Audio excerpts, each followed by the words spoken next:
What's up, y'all? Welcome back to the GridironTalkZone Podcast. Today it's just me, Nicholas. Graham could not make it tonight, so it's going to be a pretty quick one because it's just me in the podcast. But anyway, so I have a lot to go over, actually. I'm going over my first quarterback rankings for the 2022 NFL season, just through 4 games. I'm going over Graham's top 10 teams. He's not here, so it's going to be quick and brief. I'm going over my MVP ladder. I'm also going over me and Graham's picks for the upcoming year, or for the upcoming week. But it's going to be a pretty quick pod tonight, so without further ado, let's get right into it. I'm going to pull up my quarterback rankings.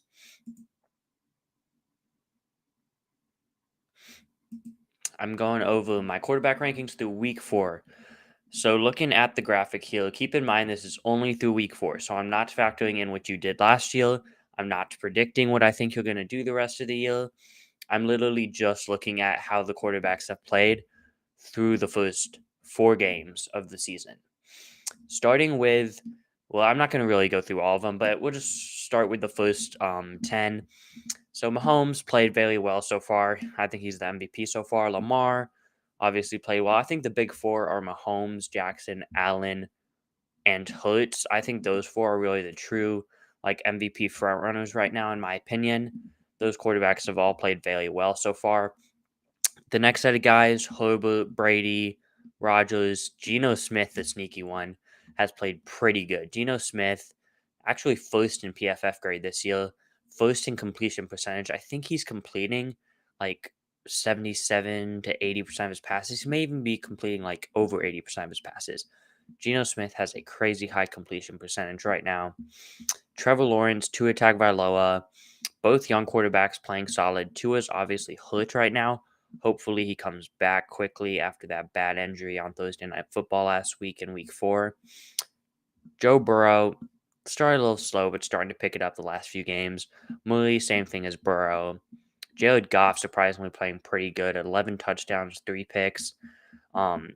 Granted, I think he's been pretty lucky on some of those picks because he does have more turnover-worthy plays than you would think with a guy only having 3 picks. But Jared Goff has played good. The Lions' offense is first in the NFL right now in points per game, so you got to give Goff some credit for what he's done early on in the year. Cousins is 14, about what you expect Cousins to be. Jacoby Brissett having a sneakily good start to the year. Brissett's looking very good. It's like the Browns are actually 2-2, looking pretty good early on in the year. Brissett playing better than I thought he would. So Brissett's 15. Wilson, little disappointing at 16. I'm not factoring in what he did last night. I'm only factoring in the first 4 games for Russell Wilson.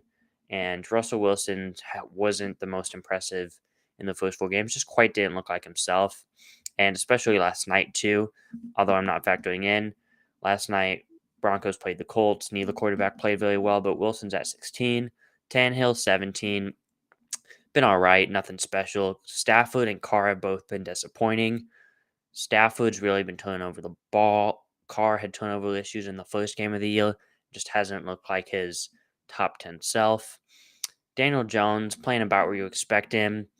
Cooper Rush filling in for Dak Prescott the last 3 games. Playing some pretty solid ball for the Cowboys. The Cowboys are winning games. Cooper Rush playing all right, but I don't think he's playing elite or anything. So I got Rush at 21. Matt Ryan been disappointing early on. You expect him to start to pick it up at some point with the Colts, but right now Matt Ryan isn't playing amazing, so I got Matt Ryan at 22. Been putting the ball in harm's way, throwing picks, fumbling too much. Matt Ryan's at 22. Carson Wentz, 23. Actually looked pretty good the first game, but has just looked okay the last few games. Nothing special. Jimmy Garoppolo, he's really only started 2 and almost 3 games. He didn't start week 2. Trey Lance got hurt.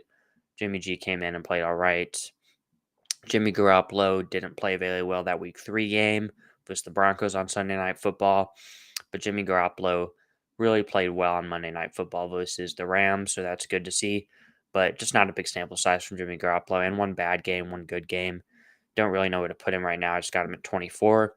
Davis Mills, the Texans' offense Davis Mills isn't looking very good early on. Texans offense has been kind of struggling, surprising. Well, not surprisingly, but like a little bit.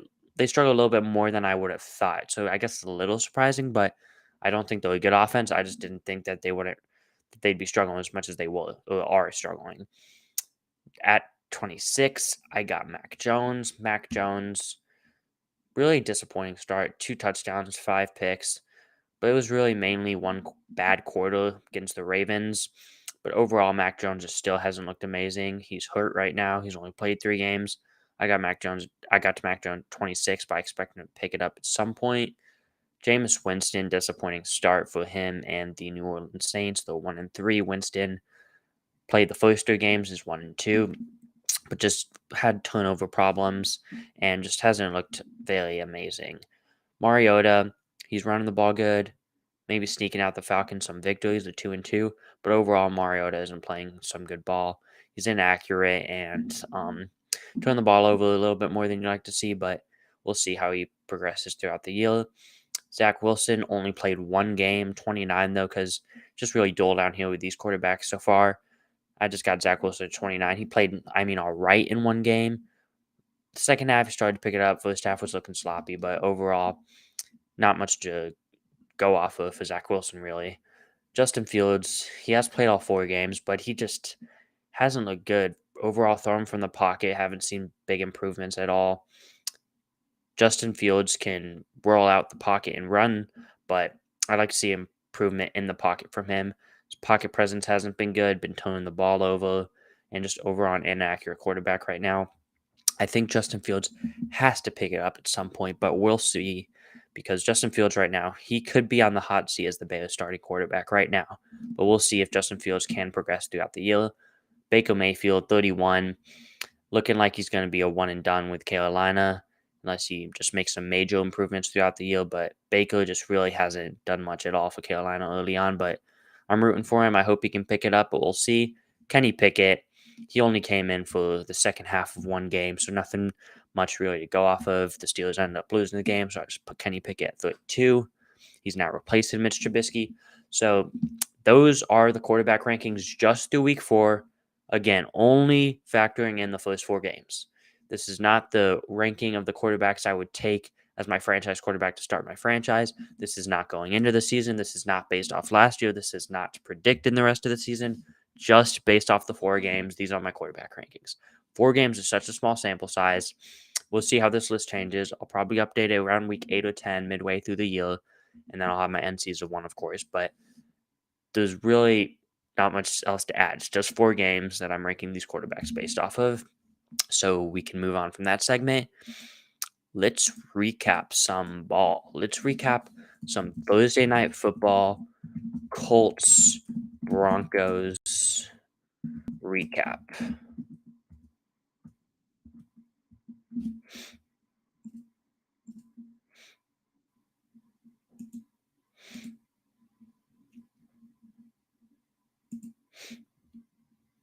Let's recap the Colts-Broncos game. So the Colts-Broncos game, a game that a lot of people are kind of making fun of because it was a 12-9 game. The Colts beat the Broncos in overtime. This game, it was sloppy, but I'm a guy who likes some football like this. I like some good defensive football where every single yard matters. It wasn't just like teams were scoring back and forth. Every single yard matters. Well, every single yard obviously matters in every game, but especially these games, it's just like the solo scoring, the one possession pretty much the whole way through. I kind of enjoy these games more than I guess some other people enjoyed the game last night. The Colts end up winning in the end. Early on, it felt like the Broncos kind of had control of the game. The Colts really weren't moving the ball at all. The Broncos were moving the ball early on, and the Broncos were getting a couple field goals. Then the Colts, the Broncos had some turnovers in the second half, late in the game. The Colts just were able to stay within striking distance, and they were able to put together a field goal drive at the end of the game. First, let's get to the Russell Wilson pick.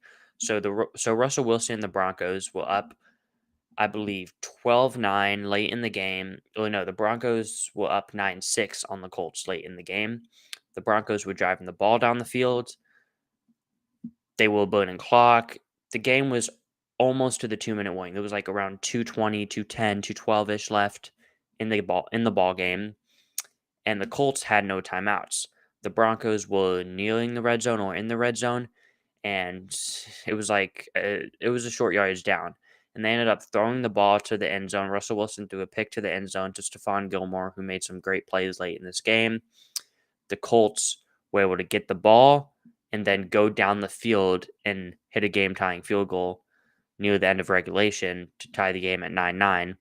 Then in overtime, the Colts got the ball. The Colts drove down the field, were able to get a field goal to go up 12-9. Then the Broncos got the ball back. They got a couple big plays to get to the red zone right away. It looked like maybe the Broncos could score the game's first touchdown and beat the Colts. But the Colts defense clutched up, got the Broncos to 4th and 1. A controversial play. The Broncos threw it to the end zone. I personally would have either ran it up the middle or did a fake handoff and rolled Russell Wilson out on an option play where he can run or pass a short pass. And the Broncos just overall bad execution late in the game and questionable coaching decisions, but I wish the offense would pick it up because I really want Russell Wilson to succeed for the Broncos, and I think that the Broncos are going to have to pick it up at some point. It's hard just to see the offense be this stale throughout the whole year. Really, both of these offenses. The Colts were just able to do enough at the end of the game to beat the Broncos with putting together drives late in the game and making a big defensive stop on 4th and 1 when the Broncos threw the ball to the end zone instead of doing an option play or running it, like I said. Overall, Alec Pierce had a good game for the Colts, the rookie receiver in just his 5th or 4th career game because he missed a game. I really like Alec Pierce for this Colts team. I think that once they get Shaq Leonard back, they get Jonathan Taylor back because Jonathan Taylor was out for the Colts this game. I feel like the Colts are going to start to get things going and potentially be a threat in this conference, AFC conference. But right now, they're a long ways away from that. The Colts really need to get something going, and I think that they will. So that's Thursday Night Football, game of the century. No, I'm kidding. A lot of people thought this was the worst game they've ever seen. I wouldn't go that far. I like some good defensive football. It was sloppy for the offensive side, but oh well. We can move on to what are we talking about next? I'm going to show Graham's top 10 teams. So I'm going to briefly go through these. Graham was not able to make it to the pod tonight, but I'm still going to go over his top 10 teams because he's got his top 10 teams. He sends them to me weekly, so why not go over them? Let me pull up the graphic. Here's Graham's top 10 teams. So in week 5, we're heading into week 5 now. Actually, we have played a week 5 game. Already played a week 5 game last night with the Colts Broncos that I just recapped. On to Graham's top 10 teams. Eagles at 1. So the Eagles looking very good right now. They were number 1 in my power rankings. Very complete both sides of the ball. Big win versus Jacksonville at home. Bad conditions, but they were still able to get it done. Force some turnovers. Chiefs, Bills, 2 and 3. I feel like these are interchangeable. I had Bills above Chiefs preseason. Both teams 3 and 1, looking very good. So I still have Bills at 2, Chiefs at 3, but Graham has it the opposite. Dolphins at 4.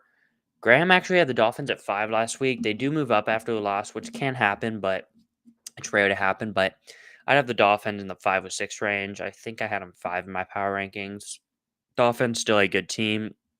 Going to be without Tua this week, though. We'll see if they can win versus the Jets and stay around this range next week.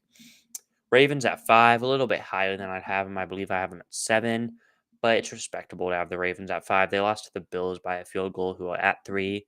Ravens had the lead for most of the game. You think the teams are pretty close. I respect Graham having the Ravens at 5. Buccaneers 6. I guess with the 2-2 record, you kind of have to put them outside the top 5, but I still got the Bucs at 4. They played good teams. I feel like they're clicking on offense now, getting guys healthy.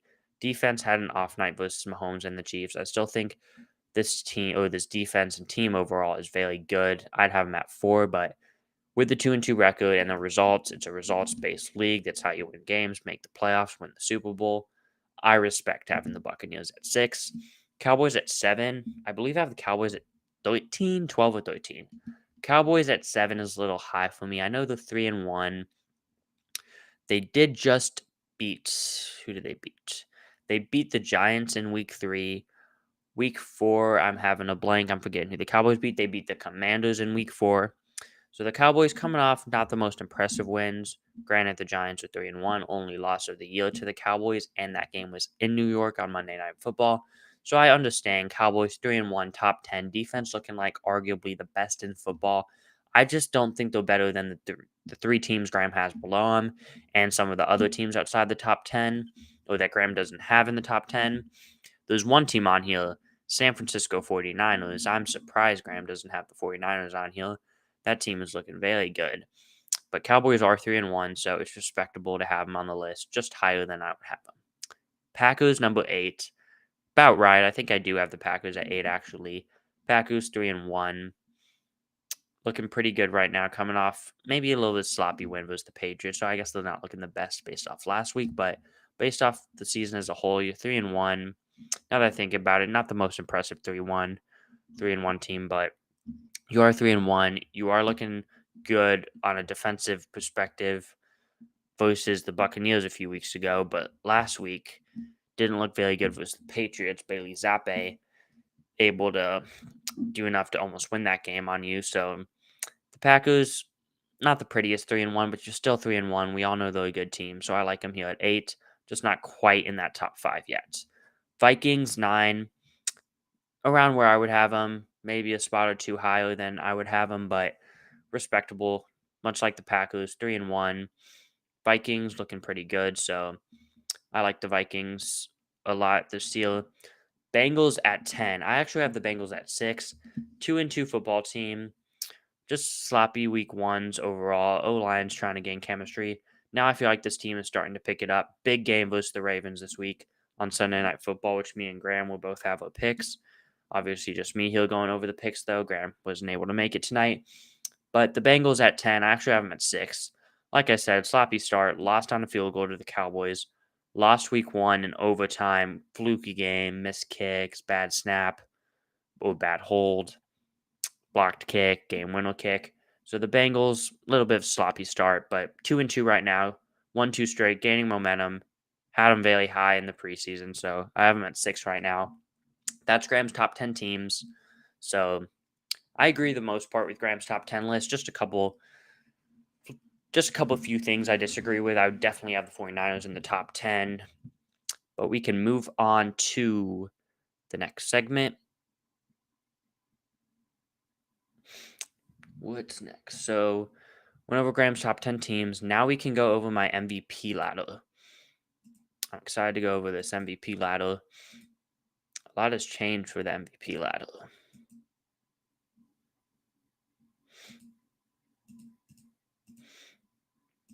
My MVP ladder is on the screen right now. You can see I got MVP ladder after week 4. On the left, you can see my ladder. So preseason week 1, week 2, week 3, I had Josh Allen. Preseason week 1. No, preseason week 1 and week 2, I had Josh Allen as my MVP. After week 3 last week, I had Lamar Jackson as my MVP. Now after week 4, Patrick Mahomes is currently my MVP frontrunner. Very dominant. One of the best performances of the year from Patrick Mahomes on Sunday Night Football. Very good versus the Buccaneers defense. Put up 41 points on that Buccaneers defense. Buccaneers defense had no answers. Chiefs were scoring almost every drive. I really like what I'm seeing with Mahomes. Without Tyreek Hill, he's able to distribute the ball to Kelsey and the other playmakers. Still got Andy Reid and just put together very good first 4 weeks of the year. I got Patrick Mahomes as my MVP frontrunner. Number 2 is Nick Bosa. So Nick Bosa, 6 sacks, leads the league, 30 pressures. Second in pressures is 22. So he has second in pressures for edge rushers. Not sure if any interior defensive linemen have more than 22, but Nick Bosa is 8 pressures ahead of second for edge rush in pressures for edge rushers right now. I really like what Nick Bosa is doing. He had 14 pressures last Monday night, according to PFF, for the 49ers versus the Rams. That is absolutely absurd. You usually don't even see guys get 10 pressures. 3 to 5 pressures is a good game for an edge rusher in the NFL today. And he was able to put up 14. Nick Bosa put up 14 pressures Monday night. That's impressive. I was looking at the whole entire year, the 4 games as a whole. I believe only like 23 or so, 22, 23 edge rushers even had 14 pressures on the year in 4 games. Nick Bosa did that in 1. Nick Bosa putting up 14 pressures, 1 game, just absurd. It needs to be talked about. Nick Bosa is number 2 on my MVP candidates right now, leading arguably the best defense in football with the 49ers. My number 3 MVP candidate was my MVP last year, Lamar Jackson, or last week. Lamar Jackson was my MVP. Lamar Jackson, pretty good game versus the Bills, but didn't have quite the day that Bosa Mahomes had, with it only being a 4-game sample size. Mahomes, Bosa, I feel like I put up better seasons overall than Lamar Jackson. More valuable seasons, I should say. But Lamar Jackson, definitely one of the most valuable players in football right now. I got him at number 3. So that's my MVP ladder. It is time to move on to the picks. But first, I want to say we usually do, me and Graham, whenever it's both of us on this pod, we usually do our overreaction, not overreaction statements. I didn't do that this week because it's just me doing the overreactions. I feel like it's better to do that with 2 people because we can both give a verdict on stuff. Most looking forward to for this upcoming week, and I feel like that's better with 2 people than just 1, too. So we're just going to move on to the picks. Here's week 5 picks. So let's go over the picks records. So I am 40-24 currently in picks. So I'm doing pretty good right now. Graham is 35-29. He's doing all right too. But I have a 5-game lead right now. We'll see if that holds up. My upside of the week record is 3-1. So last week on this podcast, I believe during the video I had the Seahawks Lions. Seahawks being Lions is my upside of the week. But then I changed, and I left a comment in last week's podcast. I changed my Texans Chargers pick after hearing the Chargers injury news. I changed to the Texans in that game, so that became my new upset of the week, and I put that in the comments for the last week's pod. And then the Chargers end up beating the Texans, so I got my first upset of the week wrong. Oh well, so I'm 3-1 in upset of the week, so I'm still kind of happy about that though. 3-1, pretty good start. See if I can keep it up. On to the next one. Well, on to Graham's upset of the week record. He's 1-3. See if he can start to pick it up throughout the year. He's got a pretty bold upset this week, so we'll see how Graham does with that upset prediction with the Falcons Bucks this week. But let's get into the picks. I forgot to change something. Let me change something real quick. Graham will even tell you he did have the Broncos beating the Colts last night. That was just a graphics guy mistake. We can move the Broncos Colts. So Graham had the Broncos beating the Colts last night. I had the Colts beating the Broncos. Let's move on to the next game. Packers Giants. Daniel Jones is going to play in this game. I just feel that the Packers are going to be able to get a win versus the Giants here. Packers the better team than the Giants. Barkley could provide some spark for the Giants. This game is in London, but I feel pretty confident that the Packers will beat the Giants Sunday. On to the Bills Steelers. Not the ideal team to play in Buffalo not the ideal team to play for pick. Let me restate this. Playing the Bills in Buffalo is not the ideal team you want to play for your first career start, which is what Kenny Pickett is doing this weekend, playing the Bills in Buffalo for his first career start. I feel like the Bills are going to control this game and win it. If TJ Watt was healthy, maybe the Steelers could pull off a good game plan and upset the Bills, but without TJ Watt, Kenny Pickett's first start in Buffalo, Bills are 14-point favorites for a reason. Bills will beat the Steelers handily or easily, in my opinion. On to the next game. Me and Graham have different ones on this. I have the Browns upsetting the Chargers. This game is in Cleveland, though. Graham has the Chargers beating the Browns. I feel like the Chargers' run defense is a little shaky. I'm going to actually see what they're ranked so far this year. The Chargers are without Joey Bosa for a good portion of the rest of the year. He should come back late in the year, though. Chargers have a mid-tier run defense. I feel like the Browns are going to be able to get the run game going with Chubb, who's playing like arguably the best back in football, him or Barkley right now. I feel like the Browns are going to be able to run the football and do enough overall to beat the Chargers this weekend. Herbert and company is playing a good Browns defense, good corners without Keenan Allen. I feel like this could be upset alert for the Chargers. I have the Browns upsetting the Chargers. This game is in Cleveland, but give me the Browns to beat. Well, it is in Cleveland, so that helps the Browns. And because of the Chargers' injuries and the matchup leaning towards Browns, give me the Browns to upset the Chargers this week. And I got the Browns upsetting the Chargers this weekend. On to the next game, Vikings, Bears. We both have Vikings beating the Bears. Me and Graham have the Vikings beating the Bears. See, I got the Bears jersey in the background. I am a Bears fan, but I feel like the Vikings are just a significantly better team than the Bears right now. This game is in Minnesota. That gives the Vikings the upper hand to beat the Bears. Vikings have Dalvin Cook and Alexander Madison, and the Bears have a bad run defense as of right now. I feel like the Vikings are going to be able to pass the ball too with Jefferson versus the Bears corners. So I think the Vikings will beat the Bears. I think it could be pretty close between the Vikings and Bears, but I'm pretty confident the Vikings will beat the Bears. Patriots Lions. This game is in Foxborough. Mac Jones is out, so Bailey Zappe is getting the first career start for the rookie out of Western Kentucky for the Patriots. Bailey Zappe did play okay whenever he had to come in the game last weekend versus the Packers in Lambeau Field when Brian Hoyer got hurt. I feel like the Patriots. Well, Brian Hoyer got hurt, but you got Bailey Zappe still. Not obviously not the most ideal position you want to be in, but I feel like he showed enough, and he's hard to game plan for because it's hard to game plan. It's hard to game plan for quarterbacks you have never seen start a game in the NFL. The Lions being the worst defense in football by a mile right now, giving up, I think, like 35 points a game or something crazy, absurdly high on defense. I feel like Bailey Zappe is going to be able to hand the ball off to Damian Harris, Ramondre Stevenson running behind that Patriots line will be able to do enough versus this Lions defense to win the game.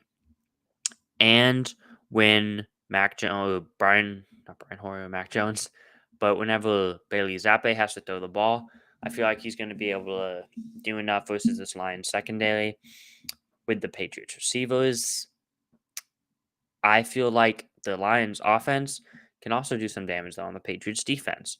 Lions playing good. I think this could be a shootout, and I'm going to take the Patriots to beat the Lions in Foxborough in a shootout. On to the Saints Seahawks game in New Orleans. Andy Dalton will get the start for the Saints. I believe Michael Thomas is probably out of this game too, but we'll see. I feel like the Saints played the Vikings well with Dalton last week. I feel like the Saints are going to be able to put up points on the Seahawks defense at home.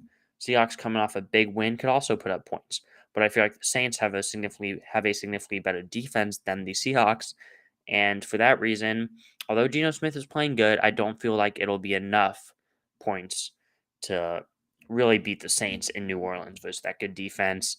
I feel like the Saints have a good matchup in this one. Give me the Saints to beat the Seahawks. Onto the Dolphins. Onto the Dolphins-Jets game. Dolphins, Tua Tagovailoa's out. There's lots of injuries this week. They got Teddy Bridgewater. I don't think that is a big drop-off. I feel like the Dolphins are going to be able to beat the Jets. Could be close. Zach Wilson's back for the Jets. You got some good playmakers. Got a good young defense. But I feel like the Dolphins also got good playmakers and a better defense than the Jets. So I feel like Teddy Bridgewater and company is going to beat the Jets. I believe this game is in New York too. The Buccaneers play the Falcons. This is one me and Graham have different. He has the Falcons as 10-point underdogs to beat the Buccaneers, even without Kyle Pitts. I know he hasn't done much lately, but he's still Kyle Pitts, a very good tight end. I feel like the Buccaneers are just going to win this game pretty easily, coming off back-to-back losses. They're going to regroup and pick it up. They got their guys healthy. I feel like the Bucs are going to win this game pretty easily. So I got the Bucs beating the Falcons. Graham's got the opposite. On to the next one. We both got the Commanders upsetting the Tennessee Titans. It's a close spread. I think it's a 1.5 to 2.5 point spread, something like that. Very, very close spread. But this game is in Washington. I feel like the Washington Defense, although it's been disappointing, you're getting Chase Young back. You have actually a pretty solid run defense still. I feel like Derrick Henry's going to do good, but I don't think he's going to go off crazy.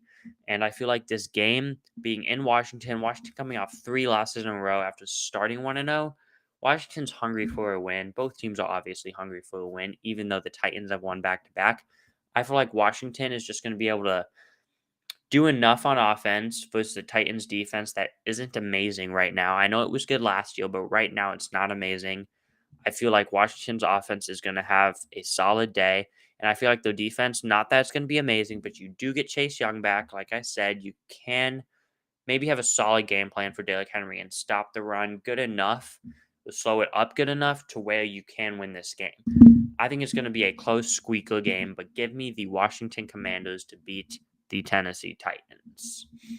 On to the Jaguars Texans. Texans are 32 in my power rankings. I believe Jags are like 14 or 15. Jags off to a good start for the year. That young defense is looking very good. Trevor Lawrence, Christian Cook looking good. Leon, James Robinson is looking good too. I feel like the Jags just have more talent than the Texans and are playing better football than the Texans right now.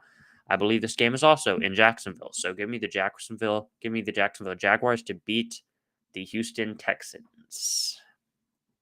On to the 49ers Panthers. Me and Graham both have the 49ers beating the Panthers. I forgot to mention Graham also had the Jags beating the Texans. We both had the 49ers beating the Panthers though. I think the 49ers just defensively are going to be able to shut down that Panthers offense. I'd be surprised if the Panthers scored more than 15 points in this game. I honestly don't even know if they're going to score 10 points. I feel like the Panthers will lose to the Niners, and the Niners will win this game pretty easily versus the Panthers. On to the Rams versus Cowboys. I have this game being pretty close. Cowboys playing some good football. Rams playing some sloppy football. This game is in LA, though. I feel like the Cowboys defense could maybe give the Rams offense a little bit of trouble.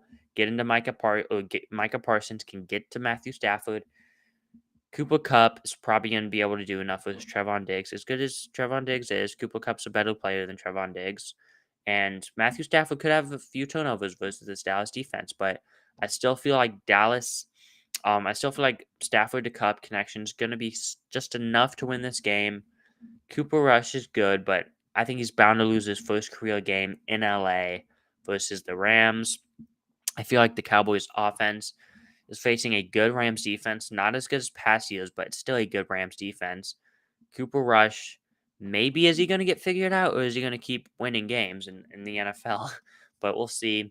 I feel like this is a close, like 23 to 21, 23 to 20-ish game. Give me the Rams to beat the Dallas Cowboys. Graham also has the Rams beating the Cowboys. Eagles play the Cardinals. This game could actually be maybe close. Eagles are 4-0 though. Cardinals not playing the best ball they could possibly play, although they are coming off a win versus the Panthers last week.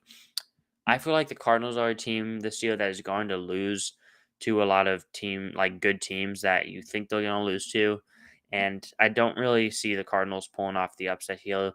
I feel like the Cardinals defense is not very good right now.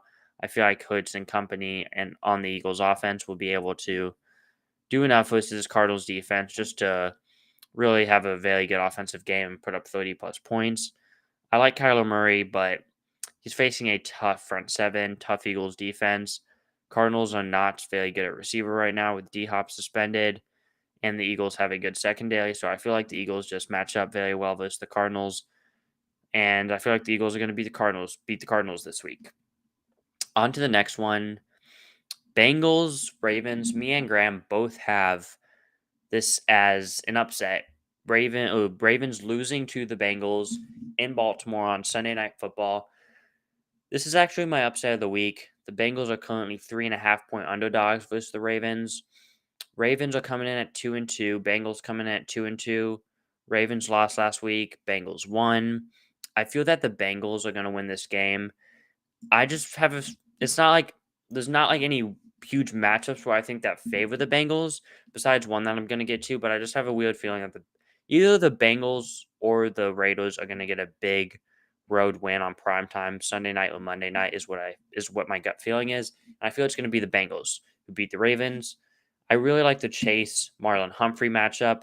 Chase played well when he played against Marlon Humphrey last year. I think that's going to continue. I feel like Burrow and Chase are going to have a good game. I feel like the Bengals' offensive line will start to pick it up. I have the Bengals beating the Ravens. Graham also agrees with me. But we can move on to the next one. I can move on to the next one. Chiefs versus Raiders. This game is on primetime in Kansas City, Monday Night Football. Carr usually plays good on primetime, but so does Mahomes. I feel like the Raiders defense isn't going to be able to slow up Mahomes enough to win, although I think the Raiders could have a big offensive day too. I feel like this game is a shootout, but give me Mahomes to beat the Raiders in like a 7 to 10 point win for the Chiefs. I think the Chiefs are favored to beat the Raiders by 7. This game could be close, but I'm going to ultimately go with the Chiefs to beat the Raiders. So that is going to be the podcast. Got it done in just over 36 minutes by myself on the pod tonight. Graham wasn't able to make it to the pod. Graham is also actually going to be out next week. He's going to be going on a cruise, so it won't just be me on the pod next week. I'm planning on having a guest host. See who that is whenever it comes, but I'm planning on having a guest host next week, so we'll see how that goes. Next week will just be basically what I did tonight, but with a couple other things added into it. But it'll be for next week's podcast after this weekend's games are played. And that's the podcast tonight. So hope you guys enjoyed, and